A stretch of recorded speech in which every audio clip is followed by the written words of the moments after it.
So the other thing that we begin to see is the new imperialism. And so we previously talked about Greece becoming independent, Bulgaria, a few other European nations. But imperialism actually went to, so what we call the third world today, you should never say third world. It's kind of derogatory, but what we see is imperialism that is coming to the third world or the global south, Africa, Asia, Southeast Asia.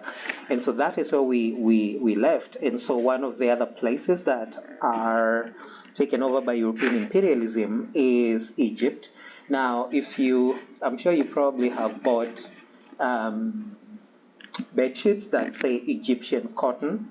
This is, remember, Industrial Revolution, new clothes. This is part of why Egypt and the Sudan are colonized. Egypt has the Suez Canal, but most of the rest of Africa has a lot of resources that different countries want, including cotton, but also the prestige of having other territories.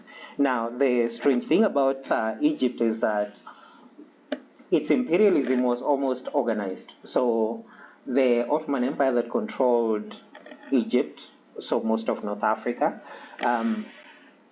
had a conversation with the British and the French for them to build the Suez Canal and then to run it for about 70 years so they could reclaim their money.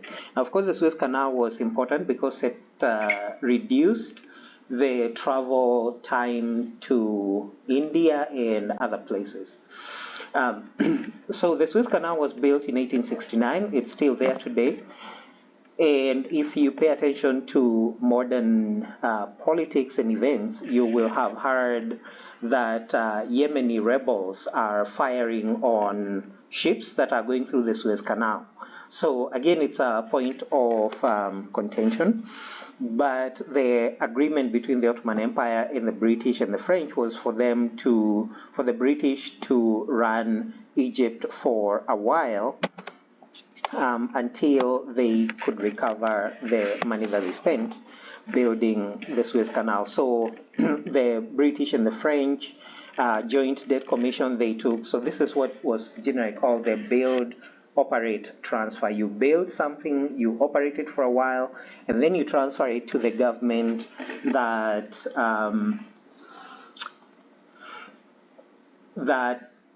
owns the territory on which that item is. So this might also be seen, for example, in the Panama Canal. But so ultimately, the British control Egypt until about 1952, when it becomes independent. They did a lot of messing up of Egypt.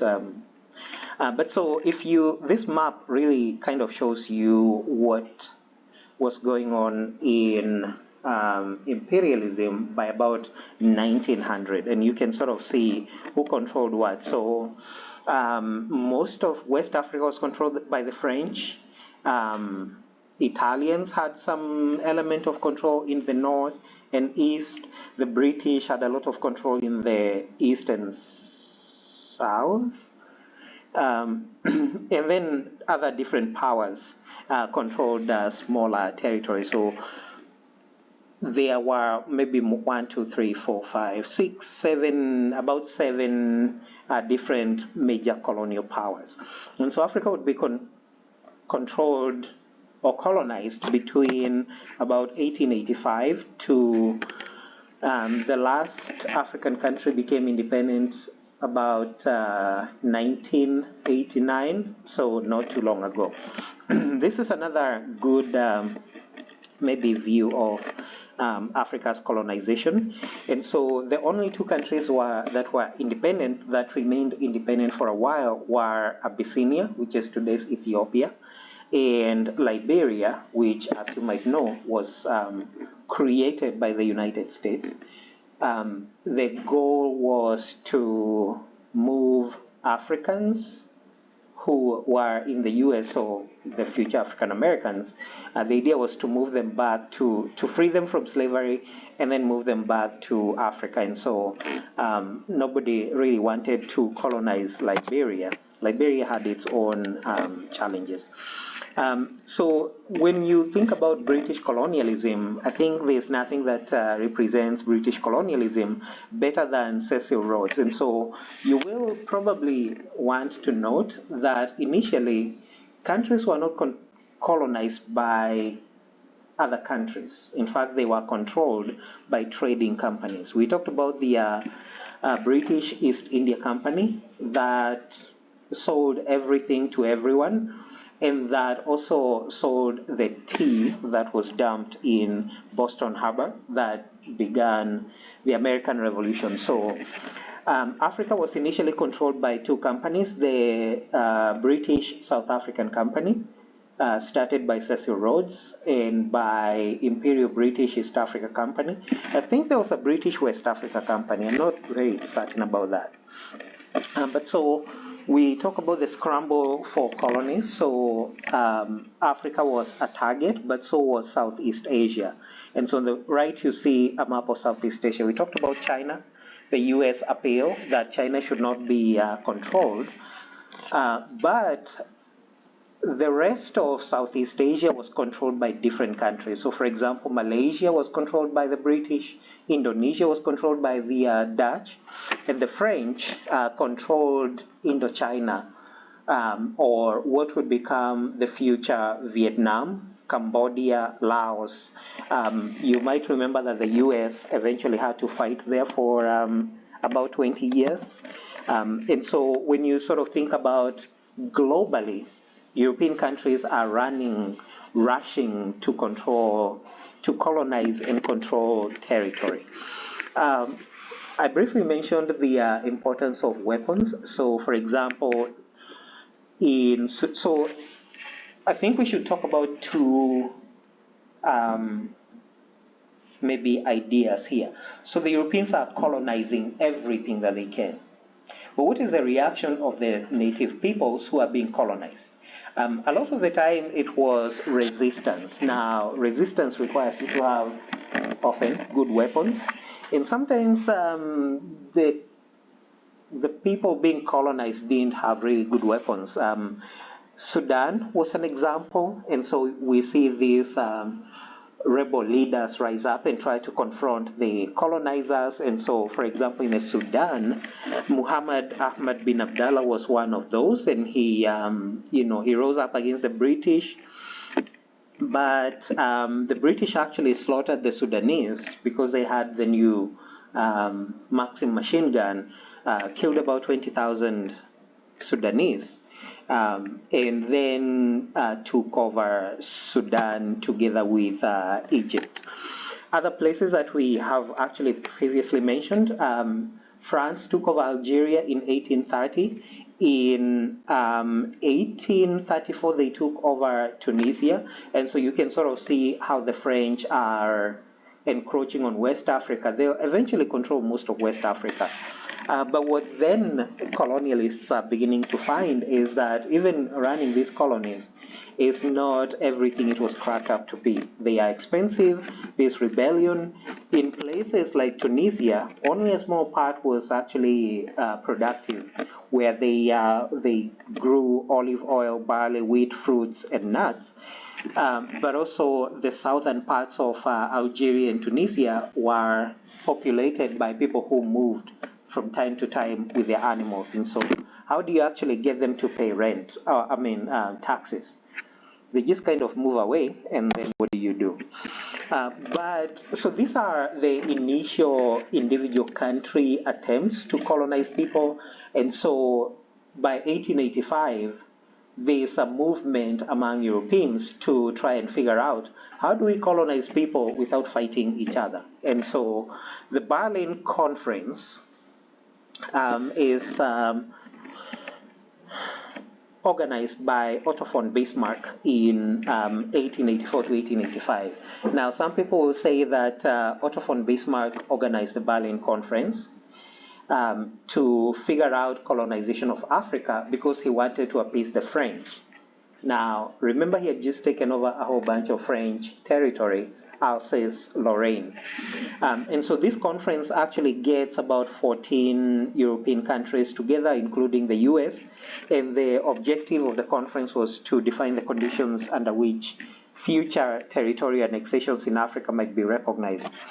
In other words, if you say you have colonized, say, Tanganyika, how do we know you have colonized Tanganyika? And so they came up with this, what was called effective occupation, that you have presence there, you have troops, you have some administration, and so on. And so we see the development of protectorates, different countries, even individuals taking over different territories. So for example, Cameroon was taken by Germany, Tanganyika was also taken by Germany. Today's Namibia, or German Southwest Africa, right next to South Africa. Congo became the private possession of King Leopold II, and yeah, that was terribly administered. So by about 1900, this is what Africa looks like.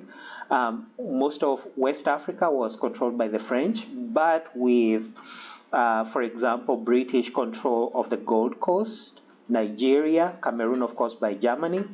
Yeah, and so by about 1940, maybe about 1919, it was said that you could walk from Cape to Cairo on British territory. Now, of course, this is colonies that they were coercing people. Another view of the scramble for Africa, but this actually has some of those rebellions. So, for example, if you look at German East Africa, kind of the middle to the right, you'll see inside there Maji Maji. So Maji Maji was a rebellion by Tanzanians.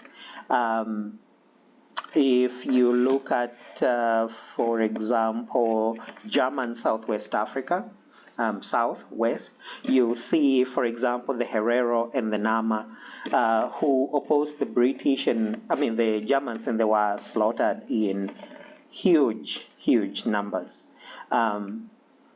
In the Congo, you see a rebellion by Tiputip, 1891 to 1894.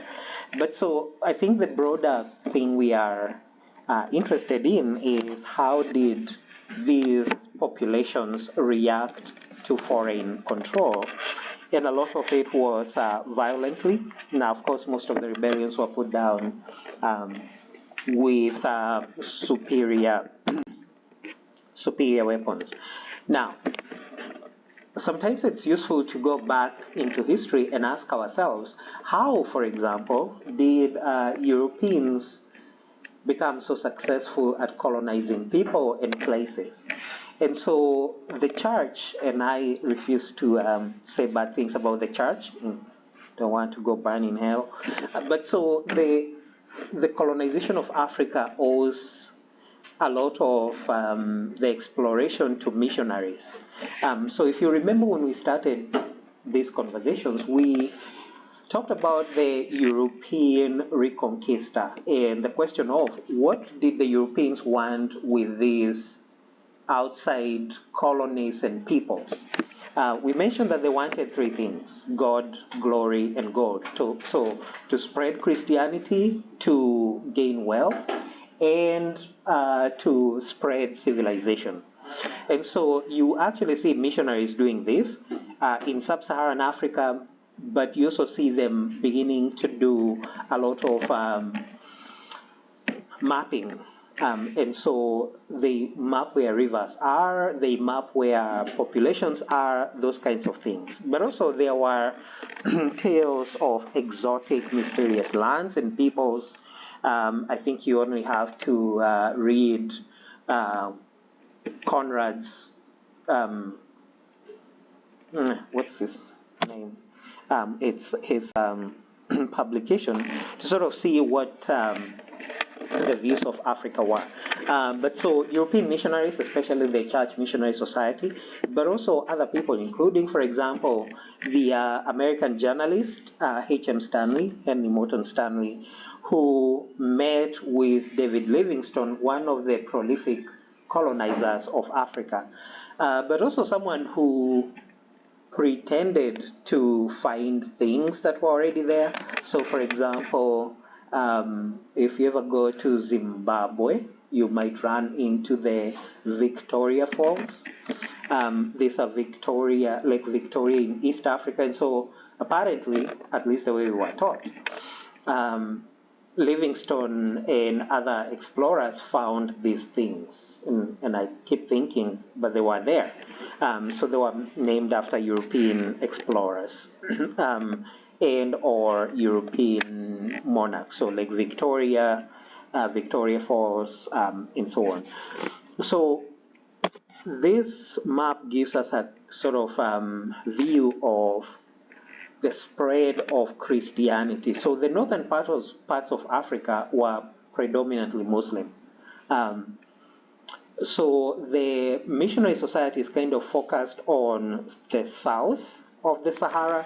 And so if you look at the green space, that is kind of North Africa and the Sahara.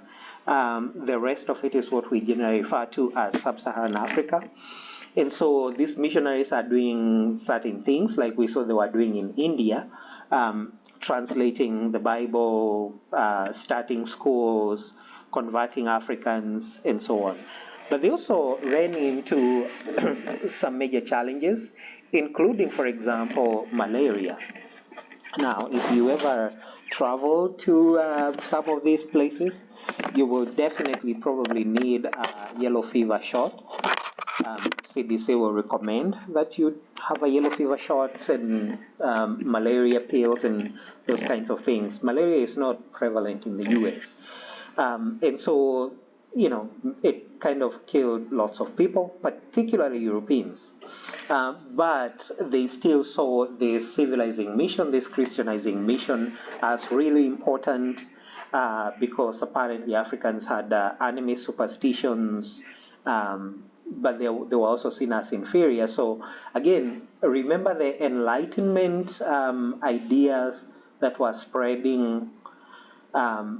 We briefly talked about social Darwinism, where we think where Darwin's idea of origin of species is actually applied to people to suggest some are superior to others. And so, just like with slavery, we have to ask ourselves, what was the church's role in colonialism? That would be a very good research topic. But we return to resistance because, it's not just the Sudan or Southwest Africa. Actually, resistance was everywhere. So the former Gold Coast or the Ashanti Kingdom was very valuable. And if you actually look at the colonial names of those places, you'll see part of why they were colonized. So, for example, the Gold Coast, of course, was the source of gold. Ivory Coast was the source of ivory. But West Africa was also the source of the Atlantic slave trade. But when slave trade ends or is outlawed in 1807, you still have growing populations, needs, markets, and so on. And so eventually we see slave trade replaced by colonialism. Now, particularly with West Africa was a lot more lucrative because of the palm oil. Palm oil was used to grease machines. And so again, if you think about the Industrial Revolution, new machines, how do you grease them? Palm oil. But we see together with colonization, we see this resistance. And so this is colonial map of West Africa. And so actually West Africa, and you probably learned this in humanities, was kind of called the French Sudan. Sudan, of course, is to the east, but all these, majority of this is controlled by the French, except the Gambia, which was controlled by the British. Now, the Gambia contained Fort Gambia, which some people think contained Kunte Kinte. So again, sometimes when countries build forts, they would retain. So Gambia is actually, today Gambia is a country that is almost entirely inside Senegal. You see Portuguese Guinea, so different. A lot of these were trading forts, and then you control the territory. Sierra Leone was controlled by the British, Gold Coast by the British, Togo was controlled by the Germans, and Nigeria by the British. And as we mentioned, Liberia was not colonized. So you can sort of see this patchwork of colonies and places that are controlled. Now, so again, even in West Africa, a lot of this French territory that we see uprisings. So, for example, Al-Haji Umar was, but actually, and I would like someone to convince me that I am wrong about this. You probably have heard of the Dahomey Amazons. Every time I watch a Wakanda movie, I'm like, are these Dahomey Amazons, or is that where the idea came from? But so actually, the French had to fight the Dahomey Amazons in about 1880s. Because again, Dahomey as a kingdom, Dahomey was, you can see it's a very small country on the map. But remember, these are European creations. So a lot of the people who lived in Dahomey or Benin would be found in the Gold Coast, Togo, Upper Volta, Ivory Coast, especially if you're thinking of the Madinka, a very populous group in that region. And so you see individuals such as Al-Haji Umar, who also helped to create Senegal, Guinea, and Mali. So again, it's sort of like replacing Mansa Musa's empire, but also resisting new colonization by the British. Now, so West Africa, you see individuals like Al-Haji Umar, but what was happening in other places like in East Africa? So in East Africa, so East Africa was kind of often contested between European powers, so the Portuguese, and the Arabs. So if you think about the Arab Peninsula, which is kind of off of the east coast of Africa. But so you see the Portuguese, you see the Omani Arabs, you see the Dutch, but you also see the development of city-states like Zanzibar, Kilwa, and so on. And so these were very productive in exporting things like cloves, ivory, and so on. But so with colonialism, we see Germany claiming especially Tanganyika. And I think there's a good map of, well, this isn't a good map of Tanganyika, but so what you see as German East Africa, that was claimed by the Germans, and so Zanzibar is off to the bottom right. So Tanganyika had a very interesting history. So it's claimed by the Germans in 1884. By 1905, 1907, there's a rebellion, one of the biggest rebellions, that was going on against the Germans. It was called the Maji-Maji Rebellion. Now, some of African resistance movements were most interesting, sometimes not in a good way. So, for example, Maji is the Swahili word for water. And so what the leader of the rebellion told his people, his rebels, was that if they cover themselves in, I think, caustic soda, white substance, the bullets would bounce off. Yeah, that didn't really happen, and so lots of the rebels were killed. It's estimated that the Germans massacred about 300,000 Tanzanians to put down the rebellion. Now, eventually, Tanganyika, or German East Africa, would be taken over by the British. So soon we are going to talk about the First World War. And so part of the First World War was over colonies. Europeans were fighting over colonies. And so usually when you defeated people, and we talked about this previously Did we talk about this?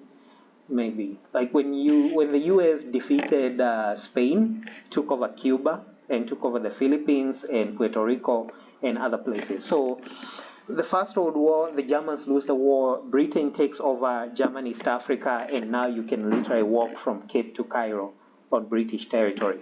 Now, British East Africa included modern-day Kenya and Uganda. Belgian Congo, of course, was controlled by the Belgian king. But I think the point that we're trying to get at is that all of these places were colonized in one way or the other. Now, this is a zoom-out map of who controlled what. I'm certain you have heard of Somalia and its many challenges. So we're also going to maybe later talk about countries that become independent, because after colonization, around 1950, 1960, these countries begin to become independent. When they become independent, what do they become? And so, for example, Somalia was controlled by three European powers, and they each had different administrative systems. And then later on, you're going to try and make Somalia one country. So Italian Somalia, British Somalia, and French Somalia. But so this kind of gives you a good view of who controls what. So, for example, French Equatorial Africa, which also contained Cameroon. Cameroon was given to the French in 1919 after the Germans were defeated. Now, here is what I think is the most ironic thing. When the Germans were defeated in the First World War, German Southwest Africa, which is today's Namibia, right close here, was given to South Africa. Now, South Africa would later become this apartheid, racist, terrible country, and it was given another country to rule, which I think is just insane. But anyway, so this is a good map of the colonization of Africa. Now, some of what we begin to see, and this is some of the colonial arguments. I can't believe I'm going to even give them any airtime.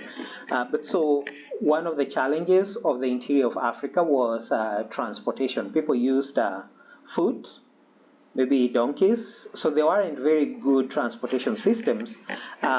So the Europeans argue that they brought some transportation systems to the colonies. So this is British Rail being built in Kenya. There's a very interesting story about the British Rail being built in Kenya, man-eaters of Tsavo. So lions that would be out in the wild kind of decided to feast on the people who are building the railway line. So every night they would come and carry a whole bunch of people, eat them. So those lions were eventually shot, and apparently they are displayed in the museum in Chicago. There was also other environmental destruction. So, for example, tusks. Today we are all about trying to preserve elephants, but you can sort of see how it was a lucrative trade. Theodore Roosevelt actually went to East Africa on a safari and shot a whole bunch of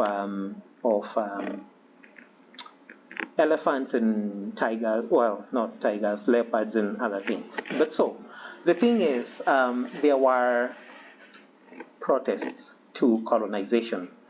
Some of them were put down very harshly. So, even as I ask you to do research, I often do research myself, and one of the things I'm trying to determine is which colonizer was the worst. Germans are kind of really looking good for this. They massacred and murdered whole bunches of people. So, for example, in Tanganyika, we talked about the Maji Maji rebellion. So, between 100,000 and maybe 300,000. In German Southwest Africa, the Namibia of today. So the Herero and the Nama people were moved into the desert. And so if you actually read von Trotter's statements, he's like, these people must be exterminated, this is German territory, in the middle of Africa. And so it's estimated over 80,000 people were killed. But this was also the period of time when scientific, well, pseudoscientific eugenics was very high. So the idea that some people are inferior to others because of the brain capacity.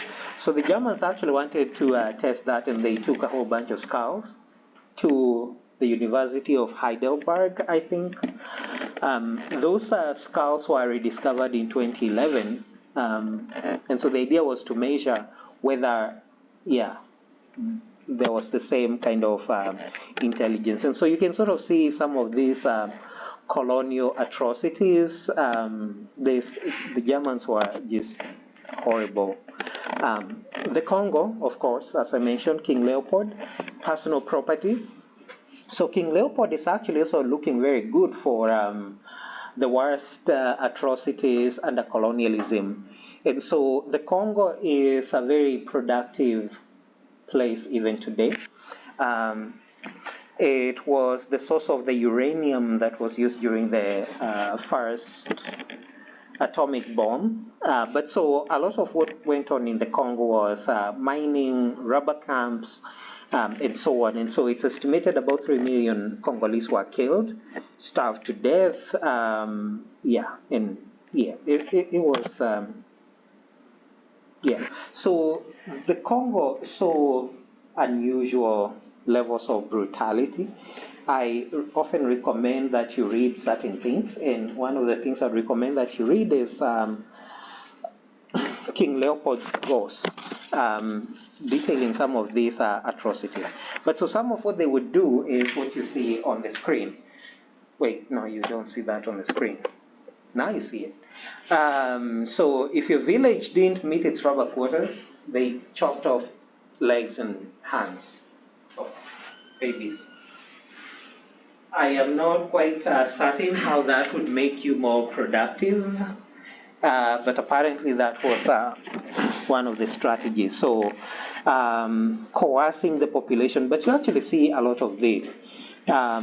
Random killings, mutilations, burning villages, taking hostages.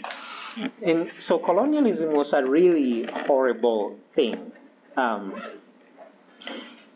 Today I do talk to some people who were alive under colonialism, and you hear experiences of people living in conditions that approximated the concentration camps. We'll talk about concentration camps soon. But so, colonialism, I don't know what kind of civilization that was. If this is civilization, then perhaps maybe it's better to be not civilized. But so you see these kinds of conduct. So I know we are saying a lot about colonialism, but I also want you to remember that Africa is about 22% of the world's land mass. So this is what was colonized. But there was also other colonies like in Southeast Asia. And you can sort of see the same countries that carried Africans to slavery, the British, the French, the Spanish, the Portuguese, maybe not the Belgians and the Germans, but they then went back to Africa to colonize the people that they left. And so today when we think about some of the challenges that we see in some of these places, I think we have to remind ourselves of the atrocities that were committed against these peoples. Now, in this map, so this is 1914, colonialism has taken root. But so if you look at German East Africa, which is then given to the British, you can sort of see how the British now control everything from South Africa to Egypt.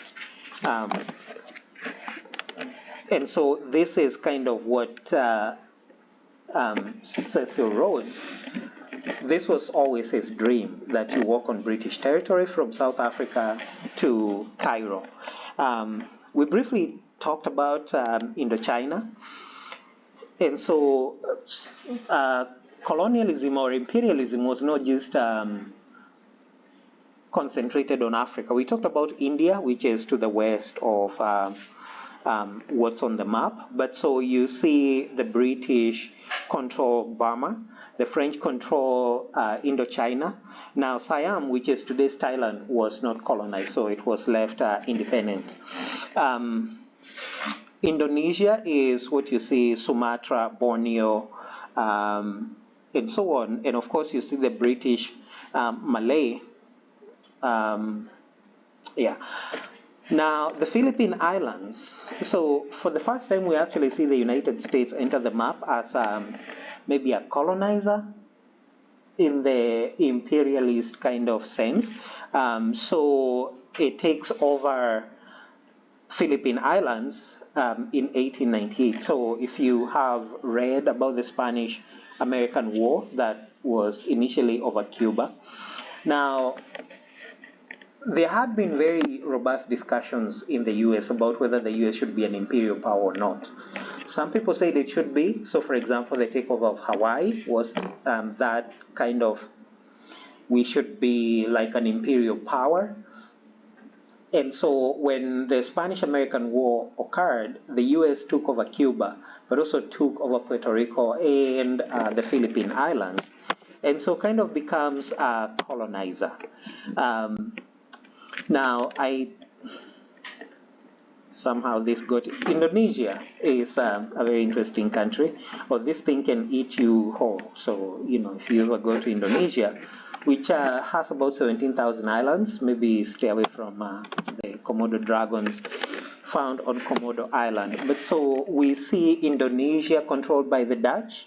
And again, if you go back all the way to 1500s, when Europeans begin discovering places like Magellan's trip, that's when he claims Portugal.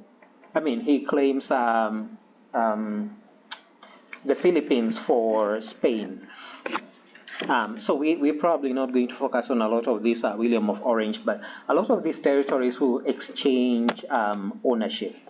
But so we see the Dutch colonize Southeast Asia, Sumatra, Borneo, Sulawesi, New Guinea. And so again, if you sort of think about Java, one of the islands in Indonesia, which is very well known for coffee. So, if you go to Java, coffee. Coffee was beginning to become important. So think about Brazil, the growing of coffee. But so you could get coffee in Indonesia. You could get all kinds of different spices like pepper, nutmeg, cinnamon, cardamom, cloves, ivory, gold, and tin. So this is a very productive area. And so the Dutch want to, so what the Dutch did, they come up with this cultivation system where if you have land, you grow a fifth of the land, you grow government crops. Or you work for 60 days on Dutch plantations, but they actually want you to work during the working season. So you see a lot of famines because people are not working on their farms. So this was very much disliked by the colonists, and eventually the Dutch would give it up. And so this is kind of you see these terrible images of what was going on in places like Australia, in the Americas when the Europeans come in.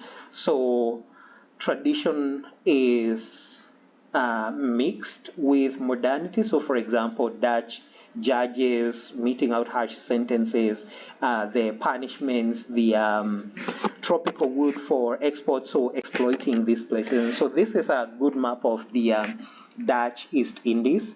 So again, you can see Indonesia and the other places, so Malaya.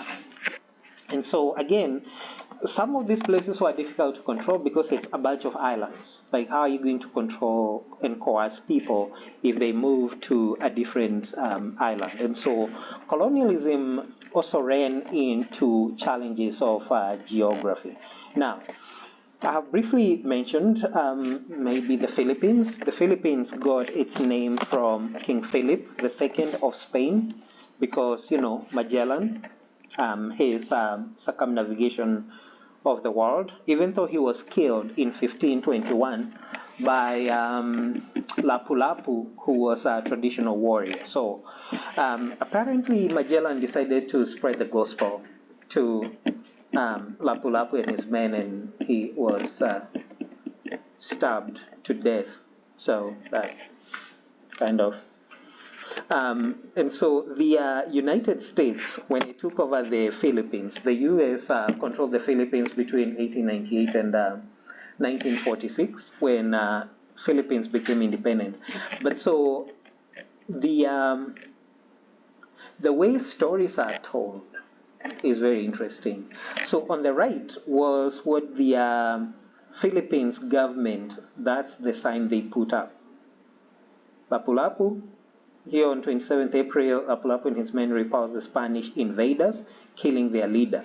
The sign on the left was put up by the U.S. in, I think, 1841 maybe, or 1941. So Ferdinand Magellan's death, died wounded in an encounter with the soldiers of Lapu-Lapu, chief of Mactan Islands.